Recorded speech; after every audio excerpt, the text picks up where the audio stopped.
Okey, Assalamualaikum warahmatullahi wabarakatuh. Okey, ini Yasin As-Sufi pula. Hari ni dia memang tak bersekolah, dia memang cuti. Okey, seterusnya soalan Yasin, soalan Quran untuk Yasin cepat. Yasin, soalan apa? Reka. Ibu dan bapa dengan anak lelaki. Okey, ada ibu, ada bapa dengan Anak lelaki dua. anak lelaki, ada dua orang, dua anak lelaki. Okey, macam mana nak buat warak dia? Yasin tulis cantik-cantik. Okey, buat ibu, bapa, anak lelaki, anak lelaki. Dua. Cepat. Kat bawah. Kat sini. Ibu. Cepat. Ibu. Bapa. Anak lelaki. AL je tak apa. AL 1. AL 2. Ni AL 1. AL 2. Okey. Kalau ibu dapat berapa Yasin? Tengok kat sini. Ibu dapat apa? 1/3 ke 1/6 ke 1/3 baki? 1/6. Betul. Sebab apa 1/6? Sebab dia ada anak, ada keturunan. Maka ibu dapat 1/6.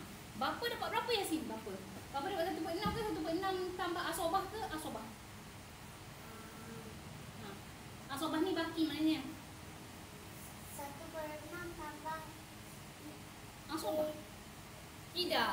Bapa dapat 1/6 sahaja kerana ada anak lelaki yang ambil asobah. Maka asobah ni akan dapat kepada anak lelaki ini. Okey Yasin, boleh selesaikan ke tak? Yang ni 1/6 ni dapat 6. Ni dah dapat 1. Ni 1. Yang ni ada lebih lagi berapa ni? 6 tolak 1 jadi berapa? apa? Tadi Ni 1/6 kan? 1/6. 6 tolak 1 ni jadi berapa? Cepatlah. 4. Okey, 4. Tulis kat sini 4. 4/6. 4/6. Okey, 4/6.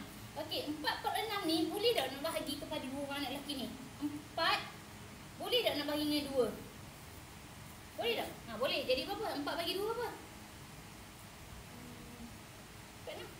4 bahagi 2 jadi 2. Di sini 2.